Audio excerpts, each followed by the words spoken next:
As Laura and the listeners, you know that my first husband died, and he died on Gaudete Sunday, Rejoice Sunday at 4:30 in the morning. On that Sunday, he was a liturgist, and so somehow or another it seemed to fit. And so this year, it's 18 years, so 2 years ago, I wrote this poem. It's called Advent Joy. Advent is a tender time. Deep blues and purples catch me as I fall into darkness. Songs of coming home and waitful hope and elusive peace. The glow of the candled wreath glowing brighter each week. Looking at the lights framing the house across the street, I think of you. How you would put so many colorful lights on the back porch that our disabled neighbor called our house Santa's shop. Of course, I gave him plenty of cookies. 16 years on the 16th, your golden death day. Is that even a thing? It is a long time. So much has happened for us. Me moved and remarried. The kids grown with loves of their own. But I clearly remember that sacred night, the tree glowing with white light, classical music playing softly, being warmed by the fireplace, my hand in yours as you let go. I light the pink candle. Wow. Thank you, Marcy. Wow. Welcome to Season 2 of the Laughing Mystics, an unorthodox journey through the liturgical year with Laura Lewis-Barr and Marcy Mederi. Well, welcome to this third Sunday of Advent. And this is Gaudete Sunday, or Rejoice Sunday, and we're focusing on joy. And so I thought I might share some Advent jokes with you. Are you ready, Laura? I am. Okay. So what happened to the man who stole an Advent calendar? What happened? He got 25 days.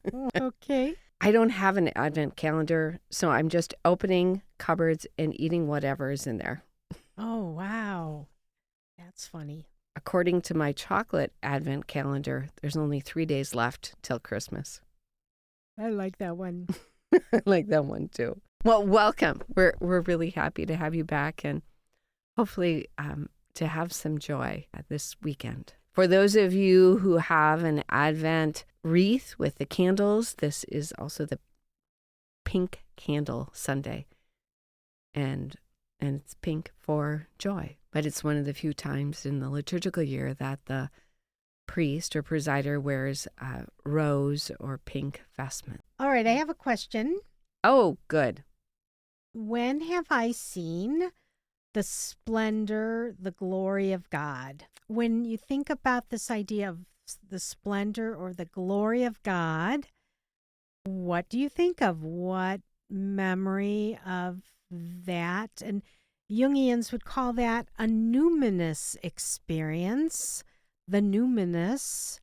And Jung, Tell me more about that word numinous. Well, for Jung, it was these experiences of God. And I'm not sure why he used that word, but I think he was maybe trying to expand beyond thinking just in a more narrow way, so that it could be, any kind of experience that brings awe, where we are touched by. And Jung thought that it was the chief way that we are healed, and that the religious function, the numinous, that which is bigger, that which is of God, higher self, whatever you want to call it, that is what is healing in our lives. And that we have to open ourselves up and put ourselves in spaces and places where that can happen. And when we are just a materialist and we deny, that is really a place where illness comes. So when have I experienced the splendor or glory of God? Yeah. Everything I can think of has to do with nature. Yes. Which totally connects with our first reading.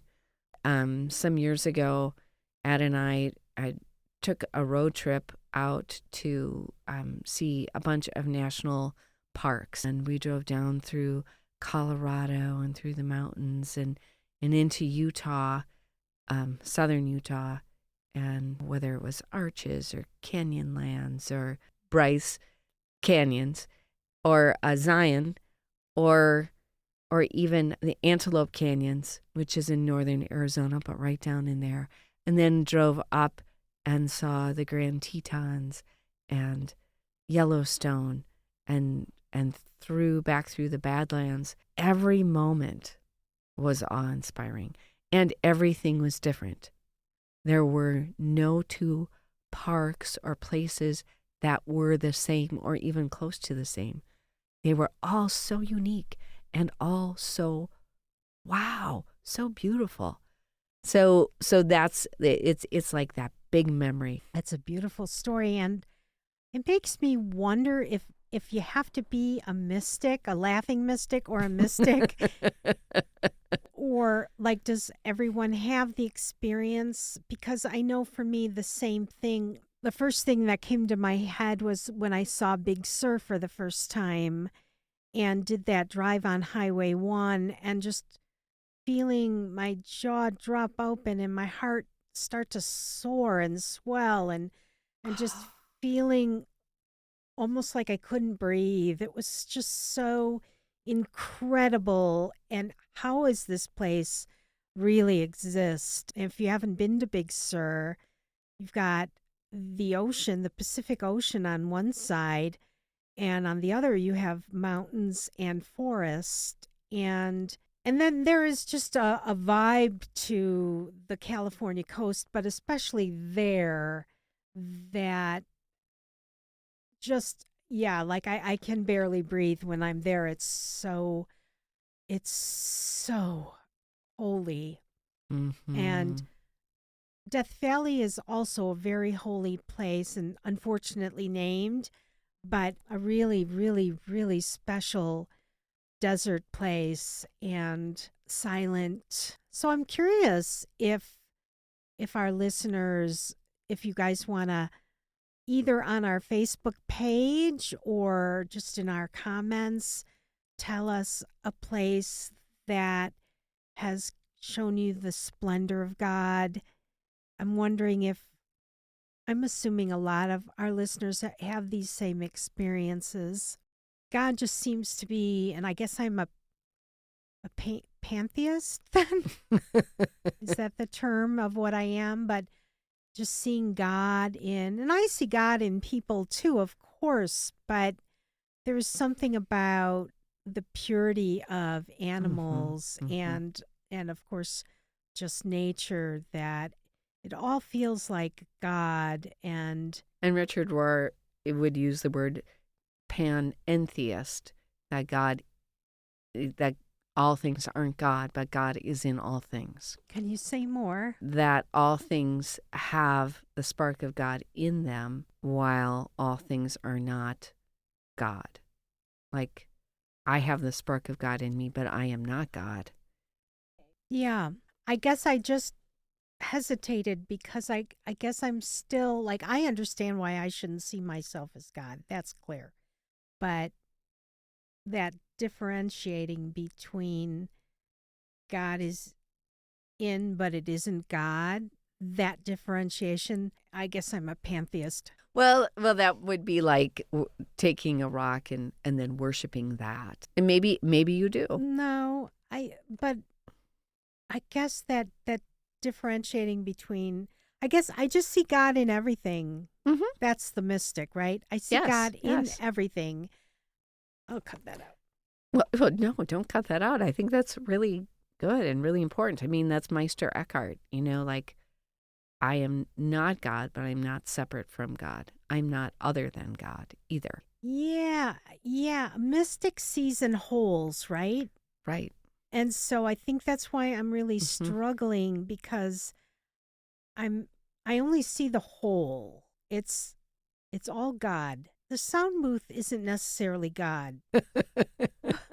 Like, man-made things don't feel like God to me, but except maybe a few exceptions. And works of art, a few of them might feel like God. I bake bread. I've made that, and yet there's the wheat and the yeast and the water and the salt, which are all of the earth. And so there's something divine, something holy about that bread. Yeah.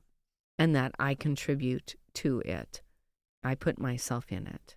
Yeah, and gardening to me never ceases to just draw incredible wonder that I plant a seed and just squashes come out of it and squashes come out of it. This year was not so great, but lots and lots and lots of food comes out, and my one tree produces seeds for the neighborhood of squirrels. It's incredible. It is. It's a miracle. Yeah.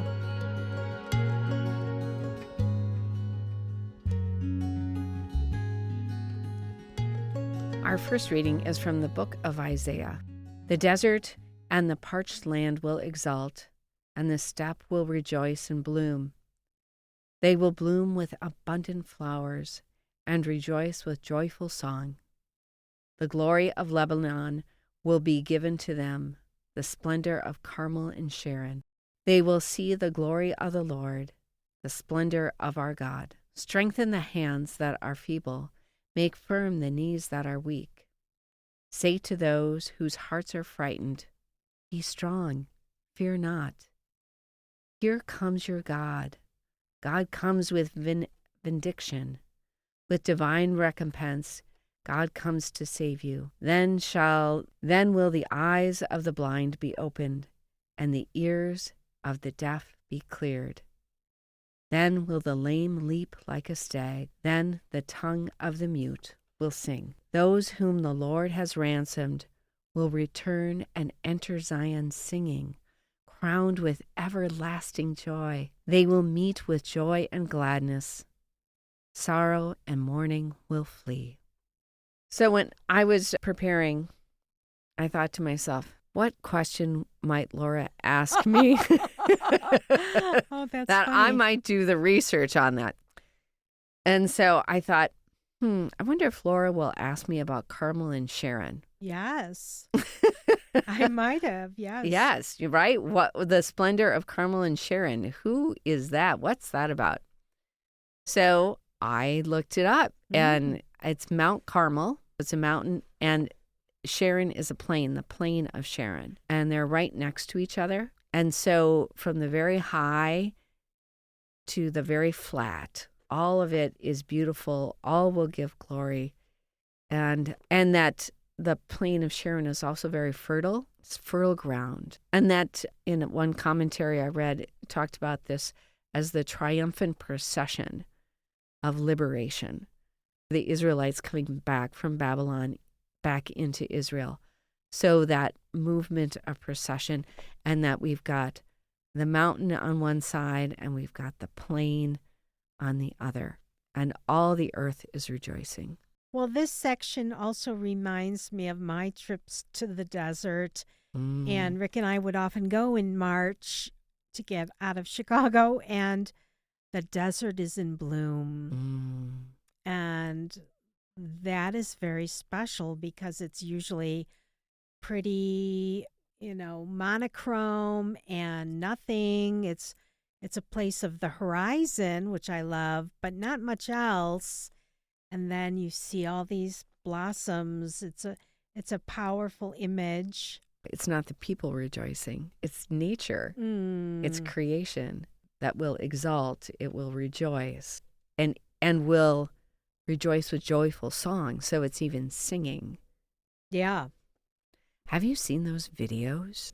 They're scientists put little vibration catchers, right? Or what's the right word? Monitor? Right, little monitors.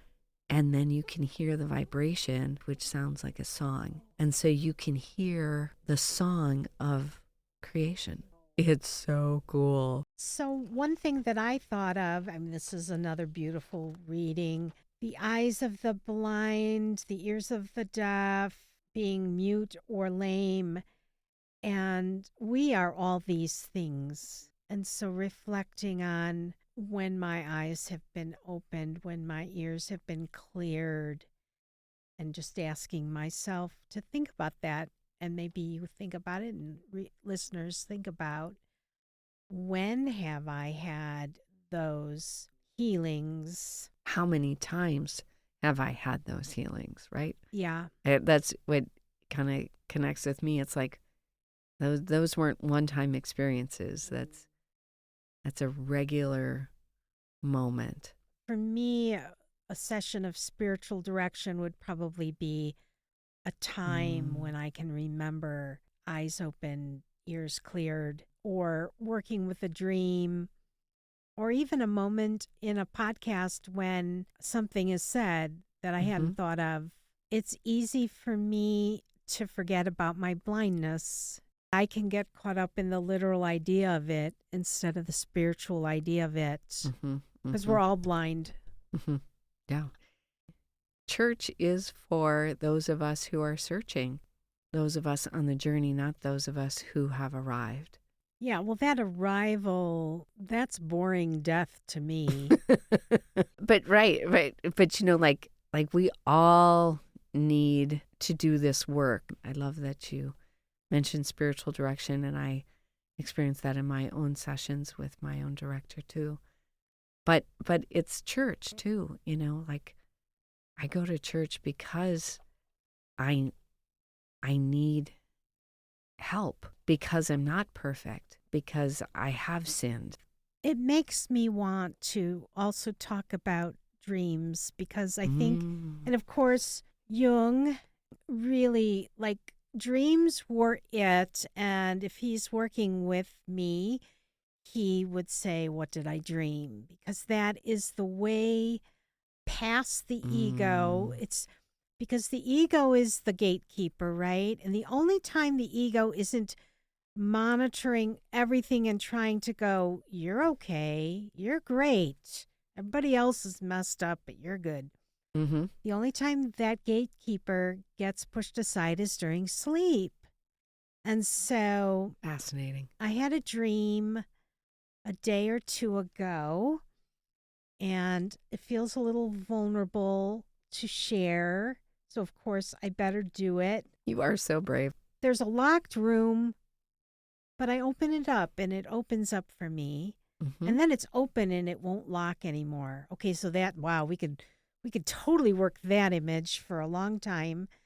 It's the room is like a psychologist's office, and this guy comes out, and there's a lot of, Jung might say libido, but we can say sexual energy. There's a lot of energy, a lot of life energy with this man, and he calls me beautiful, and I'm very touched. And he says that he's surprised that I'm into S&M. This is the world of the dream, right? Wow. And I go, I am not. But this guy is covered in bruises. What am I to make of this?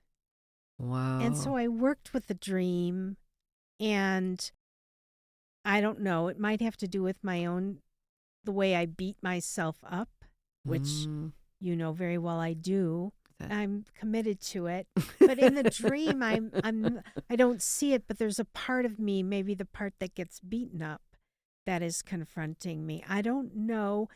Dreams, it's important not to arrive too quickly to a conclusion, but dreams will always show me what I am blind to. That's the nature of dream work. And I think one needs to be patient with it. I've been working with dreams for decades, and I'm still a beginner. And so it is a very humbling activity, but this does seem like a perfect opportunity to mention that it is a way to be. I think God speaks to us through dreams and bypasses all the political correctness or goodness, piety that my ego holds on to. I like what you said, that, to resist the temptation to tie it up in a bow and to go to the conclusion too fast, but to really walk around the dream and sit with it and consider it. Yeah. I think that's really important to really get all the goodness out of it. Exactly. And to use rituals with dreams or to make art from dream images. Wow. And, yeah, that's a very standard thing to do. And I was having flying dreams, incredible flying dreams. And when I would go to Mass, I would kind of think about what was that flight like and how does it relate. What a great communication from God. I think so. And to the extent that I don't understand it or don't like it, these are the eyes open, ears cleared. And before we leave this reading, this idea of being ransomed and that I am loved more than I can imagine. And those are dreamlike images that I could work with for a long time too.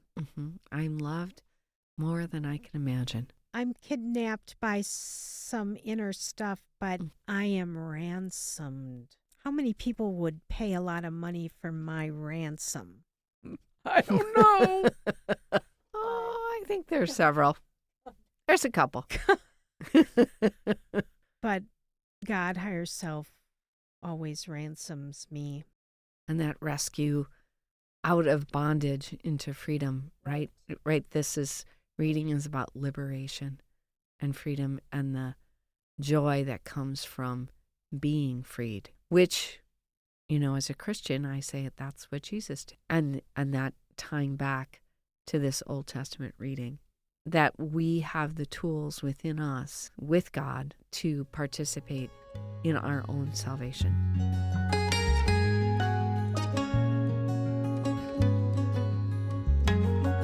The second reading is from James.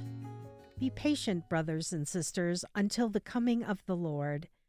See how the farmer waits for the precious fruit of the earth, being patient with it, until it receives the early and the late rains. You too must be patient. Make your hearts firm, because the coming of the Lord is at hand. Do not complain, brothers and sisters, about one another, that you may not be judged. Behold, the judge is standing before the gates. Take as an example of hardship and patience, brothers and sisters, the prophets who spoke in the name of the Lord. I like James. Yeah? Because it's so practical. It's so concrete. Do not complain about each other. Do not judge each other, or you will be judged, which, of course, is totally connected to the gospel. Be patient, right? And kind. And totally connected to psychology. Like, right. If I'm judging others, I am judging myself in that same way. Yes.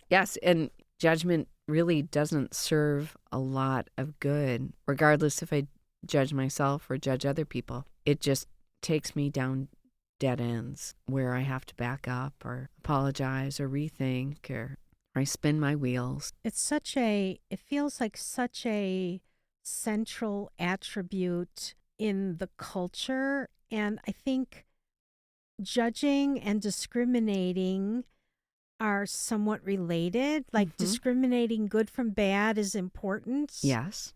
And so I think it feels like it's easy to fall into judgment sometimes without even realizing that I've moved into that place because it's the water I might swim in general. And Jung was very big on saying, whoever is driving you crazy is you. Like, whoever's driving you crazy, that is the part of you that you will not accept. And so we have lots of ways to become less blind to our judgments as we watch our emotional reactions. I often think of a judgment as another facet of value, right? Like if I have values, I say this is good, right? And this is not good. I value this, but not that. as you said, discernment. Yeah. That judgment is kind of the dark side of it. Right. Or taken, when we go to an extreme. So I just find it interesting that it's connected To. That values and judgment. Right. Because it's hard to imagine letting go of judgment, I think. Like, well, if I didn't have judgment, then how would I achieve anything? Right. Well, and how would I know what to do, what the right way is? Right. And these days, I feel like my ego is less running my show, and I do feel more disoriented more of the time. So that might be a way to recognize, at least for me, when my ego is in charge and when it isn't. And for me, I think that is a letting go of judging.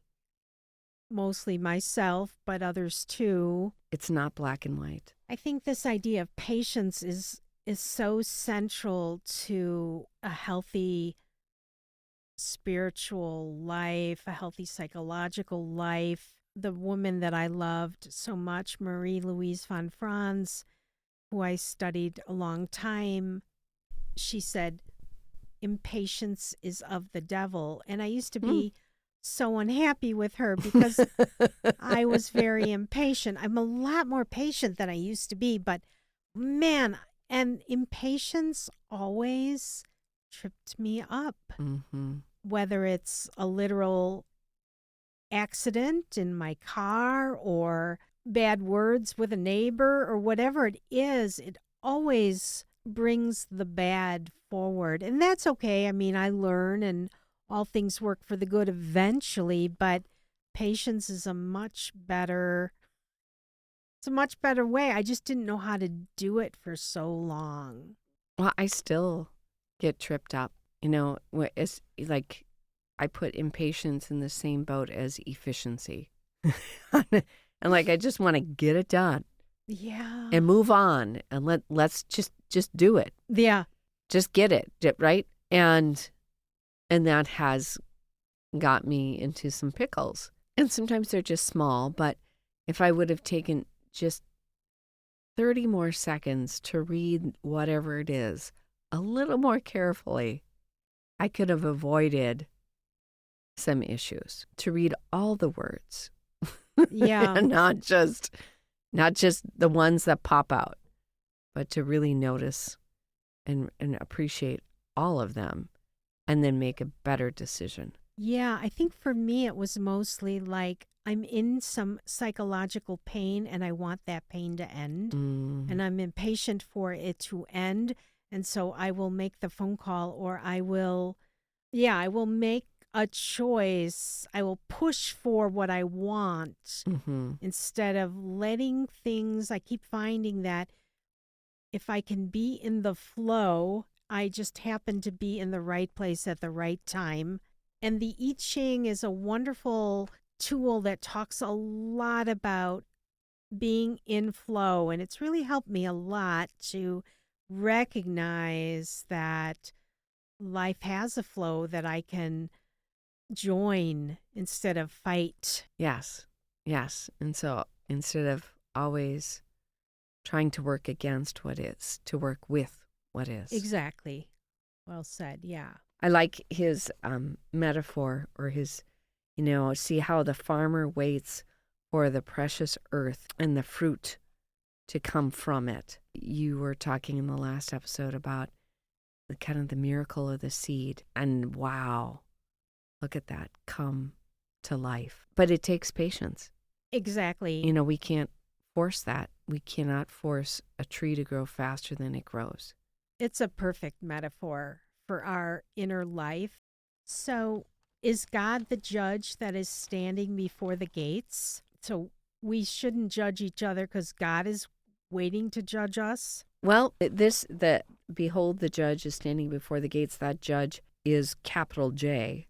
Yeah. So it makes me think of the divine. But the whole thing makes me think of what Jesus said, by the measure that we judge others, we shall be judged. Right. Yep. And that James by legend, is called the brother of Jesus. So people can take that how they want. His actual physical brother. There is a beautiful connection between the writings of James and what Jesus said.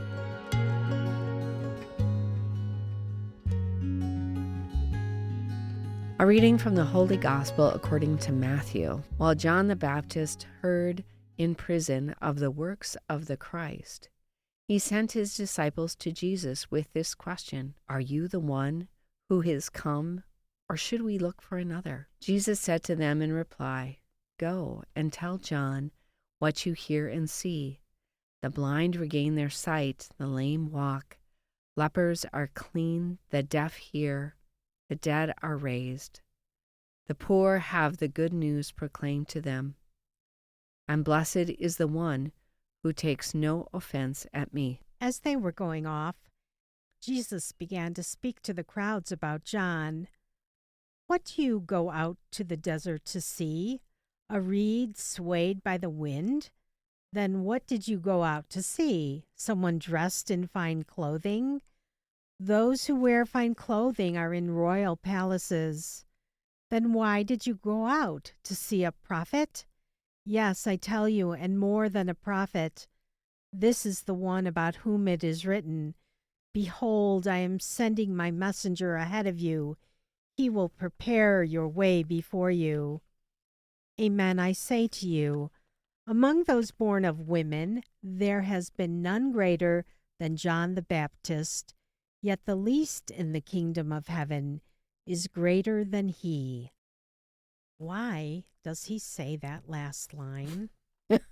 Right, because at first it's none the greater than John the Baptist. I mean, He's pretty great. he is, and Jesus is very sad and upset when John the Baptist is beheaded.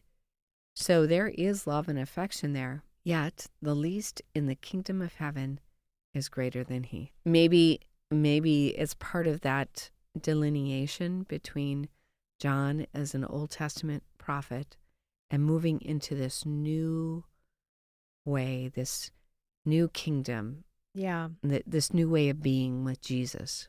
Yeah. I always, though, felt uncomfortable, like the Old Testament prophets. They're really amazing. Uh-huh. And just say they haven't been saved. It's a metaphor. Yeah. I'm going to lean into it as a metaphor. Yeah, I think that's really a good place to be, because I'm never comfortable saying who's saved and who's not saved. Right. It's a nice connection, this gospel, to the first reading from Isaiah, when Jesus says the litany, the blind regain their sight, the lame walk, lepers are cleansed. So rather than saying, "Oh yes, I am he," he's points to the fruit on the tree. Exactly. Right? That fruit on the tree. This is the fruit, and you can make your own conclusion. And blessed is the one who takes no offense at me. Like, we are blessed when we can tolerate God interfering with my ego's designs. Like, we talked a couple weeks ago about God as the great disruptor, and to not take offense at being disrupted. It is necessary, and it's the only way to regain sight and be cleansed and hear. And sometimes it's easy, I think, to take offense at how someone else is healed, especially someone we don't like, right? Like I really wanted them to suffer just a little more.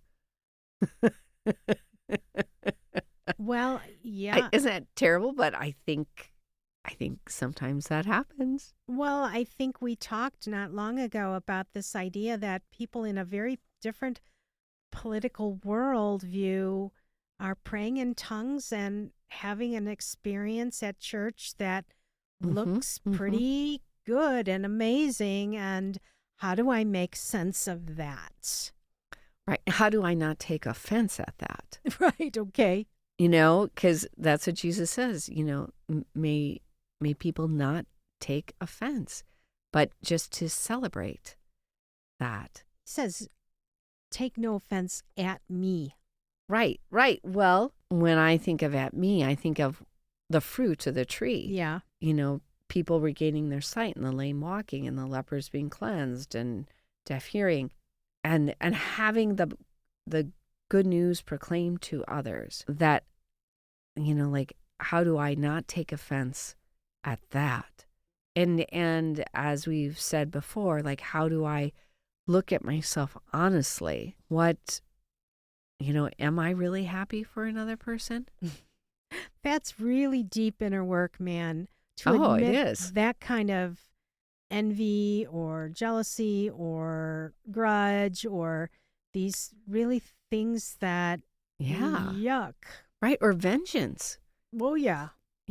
Like, this person really hurt me. Yeah. I think, it makes me think of that whole is Hitler in heaven question. I hadn't heard that one. Okay. No, right. Well, just like people who are like, oh, there's got to be a hell because I don't want to be in heaven with Hitler. Well, I don't know. I don't know what happened to Hitler. What if he got healed? Would I take offense at that? Wow. Wow. That question implies that I have the ability to judge like God. And yeah, humility would say I can't make that ultimate judgment. I can judge the fruits on earth and say that was poison what he produced. Right. That is not hard to do, but ultimate realities, yeah, I can't make that judgment. I mean, that's the thing that people do about Judas. Like, Judas was a necessary evil and he was really doing God's work. I don't know. That's way, as you say, way above my pay grade. I don't have to make that judgment. Right, right. And maybe it's just sort of a distraction to even go there. I got enough to work on myself. But part of that working on myself is not taking offense at someone who hurt me, their redemption. Well, and it reminds me of the prodigal son story. Yes, that the older son took offense at the reunion of the younger son coming back. I always love emotions. They're like dreams, and they give me so much information. So if I feel offense, what is missing in my own system that needs healing? Interesting conversation. I've never really noticed that line before today. What I'm noticing is, first of all, we have John sending his disciples to ask Jesus about himself. And then Jesus talks to his people about John. And I'm wondering if we can approach this in a dream way, because we could say, okay, it's a reading giving Jesus his bona fides, his, like, all right, you are the legit one. We know you are the legit one. But I'm wondering if we can find more than just that. We've got John in prison. His disciples are looking for their next, who they should follow next. Jesus says, yeah, it's me. Jesus says, hey, what do you think of this John guy? He's pretty good, isn't he? Well, you're going to be better than him. I'm just struck by, there's a sort of a mirroring, and there's these two men who have followers, and they're commenting on, I don't know, there's something about the reading that feels like there's more to it yet. Let me ask it this way. Why does Jesus bother to talk about John to his followers? He takes quite a while to praise John in ways that are sort of indirect and then very direct. I mean, we can say it's just Matthew's way of giving credibility to the story of John and Jesus, but Like, I understand the first part of the reading. I think, though, like when Jesus, and I just chuckle, like, what did you think? Why are you going to go out and see the desert? What did you think you were going to see? Someone in fine clothing, a reed swayed in the wind, but just kind of pushing up against those expectations, and maybe the expectations that his disciples have of him too. What are your expectations? What were they of John? And indirectly, what are they of me? Great. I love that, because what I hear in this is, to his disciples or the crowd, are you a reed swayed by the wind? Are you interested in fine clothing? That is not the journey we are on. We are on the journey that John is illustrating for us all. John's seriousness is what we're about. Right. And that Jesus says, I am not a reed in the wind. I'm not going to be swayed. And I am not a political leader. I am not in the palace. I do not have fine clothing. If that's what you want, you should look elsewhere. So the end of the reading is suggesting that John is a model, and we are asked to live the way John lived, in at least in his commitments. And if we do, then we can be in the kingdom, be greater than John is to be in the kingdom. Right. And so that is the question I might ask us right now as we're finishing is, what would it mean to live like John today? It's not locusts and wild honey. It's not living in a desert. But I think what it represents to me is that John doesn't get caught up in comfort, and he doesn't get caught up, as you said, in politics. He is very single-minded on his role. And how do I invite people to prepare themselves for God, right? Because that's what his job is, preparing the way of the Lord. And how do I participate in that? Well, and your role as spiritual director is that's your job description. So it's kind of an easy one. Although I don't necessarily tell people to repent. I let people figure that out for themselves. So in that way, you're not the prophet.